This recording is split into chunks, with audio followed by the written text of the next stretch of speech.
नमस्कार, स्वागत है आपका क्वेश्चंस न्यूज़ में। मैं हूं आपके साथ प्रवीण कुमार दुबे और आज हमारे साथ मौजूद हैं वरिष्ठ स्पेशलिस्ट फिजियो फिजियोथेरेपिस्ट जो कि एक गौरव सम्मान समारोह से सम्मानित हैं। और हमारे साथ त्रिभुवन सिंह जी, डॉक्टर साहब त्रिभुवन जी, बहुत बहुत स्वागत है आपका। नमस्कार। डॉक्टर साहब, मैं एक चीज़ जानना चाह रहा हूँ आपसे कि जो इन बच्चे जो हैं जो ग्रसित हैं इन सब चीज़ों से, हुँ, कोई विकलांग है हुँ, या हुँ, चल नहीं हुँ। पाता है, मंदबुद्धि है, इस चीज़ को हम कैसे पहचानें कि इस बच्चे के अंदर ये बीमारी है? क्योंकि प्रेगनेंसी के दौरान वो सब चीज़ें नहीं हो पाती हैं और उतना माँ-बाप नहीं ध्यान रख पाते हैं हुँ। अपना खान-पान को लेकर के हुआ किसी चीज़ को ले।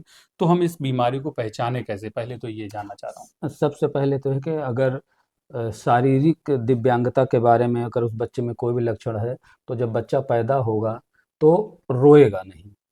अगर वो नहीं रोया है, ये उस समय डॉक्टर से आप डिलीवरी जहाँ हुई है पूछ सकते हैं कि बच्चा रोया था। अगर वो नहीं रोया है, तो कुछ तो समस्या उस बच्चे में रहेगी फ्यूचर में।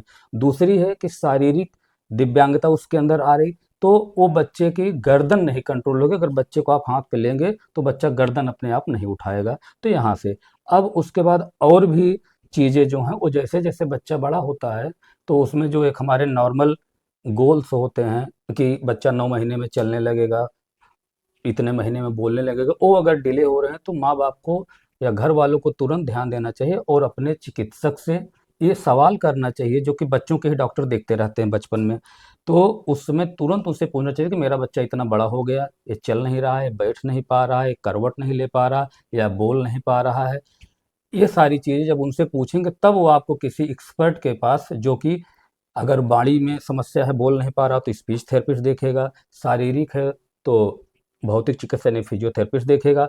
उसके बाद हमारी टीम में और ऑक्यूपेशनल थेरेपिस्ट, स्पेशल एजुकेटर होते हैं, जो उस बच्चे के पुनर्वास के लिए काम करते हैं। अच्छा, इसको कितने परसेंट तक ठीक किया जा सकता है? जैसे बच्चा सपोज़ दैट 90% बिल्कुल डैमेज है, हुँ, बोलने में या हुँ, बुद्धि विकास हुँ। में या चलने-फिरने में, तो इसको कितने परसेंट तक देखिए, इसमें किसी बच्चे के लिए ये निश्चित कर देना कि ऐसे जनरल कि कितने परसेंट तक, लेकिन हाँ, हर बच्चे में सुधार का गुंजाइश रहती है और हम लोग सुधार कर ले जाते हैं। लेकिन हर बच्चे का अलग पैरामीटर होता है, कितनी दिव्यांगता है उसके अंदर या कितनी ज़्यादा प्रॉब्लम है, उसके अकॉर्डिंग, चूँकि सीवियरिटी पे डिपेंड करता है। लेकिन हाँ, सुधार हर बच्चे में आता है।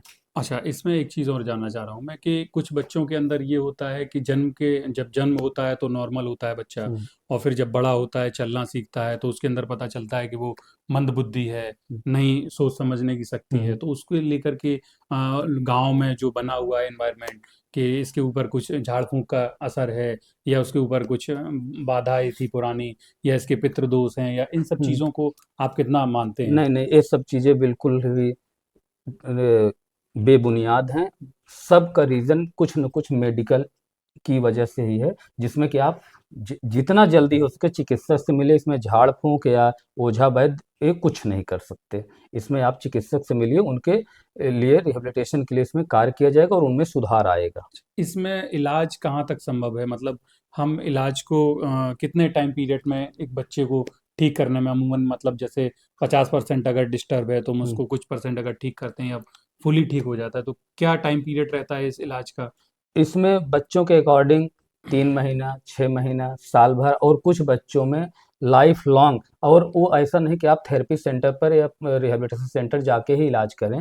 आप कुछ दिनों तक वहाँ करिए, फिर माँ-बाप और घर वाले इतनी चीज़ें देख लें कि कैसे उसके लिए थेरेपी प्लान किया गया है और घर पर करते रहें, और बीच-बीच में वो जाकर के उस थेरेपी सेंटर के जो एक्सपर्ट हैं, उनको रिपोर्ट भी देते रहें और नई चीज़ जो नई रिसर्च हो रही है, उसके बारे में जानते रहें। और इसी के साथ एक चीज़ आपको ये बताएँगे कि जैसे बच्चा बड़ा हो गया, तो होता क्या है, ऐसे बच्चों को हम लोग अलग रखते हैं। ज़्यादातर माँ-बाप भी कहाँ लेके जाएँ, कैसे?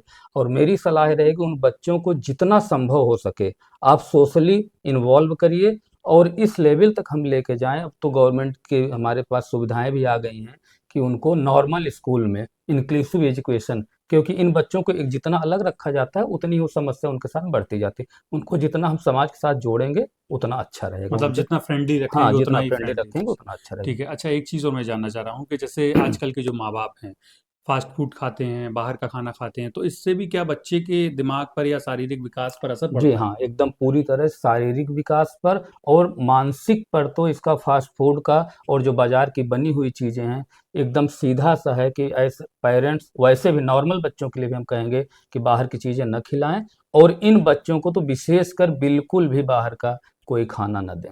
अच्छा, डॉक्टर साहब एक चीज़ मैंने और आपकी सुनी है कि डॉक्टर साहब आप फ़ीस नहीं लेते हैं उन बच्चों से जो बच्चे देने में नहीं है, तो उनका हाँ, मैं क्या आपकी फ़ीस है और क्या आपका रहता है कि ये शेड्यूल है, एडमिशन है या जो भी रहता है आपका? नहीं जो हमारे ऐसे माँ बाप हैं कि जिनके बच्चे को ऐसी समस्या है, हुँ, वो हमारे पास आएँ, हमारे केंद्र में आएँ, उनके लिए कोई फीस नहीं। हाँ, जो सक्षम हो वो अपनी यथाशक्ति जो सेंटर की हेल्प कर सकते हैं, कि अच्छा, वो जो हेल्प करते हैं उन्हीं से गरीब बच्चों का अच्छा इलाज कोई चलता मतलब रहता है। डेट लिस्टिंग हाँ, नहीं है नहीं, कि नहीं ऐसा मतलब इस कोई तरीके से नहीं, प्राइस लिस्टिंग नहीं है, हमारे हाँ, यहाँ फीस फ़ीस काउंटर है नहीं ही है। नहीं है। बहुत-बहुत धन्यवाद आपका।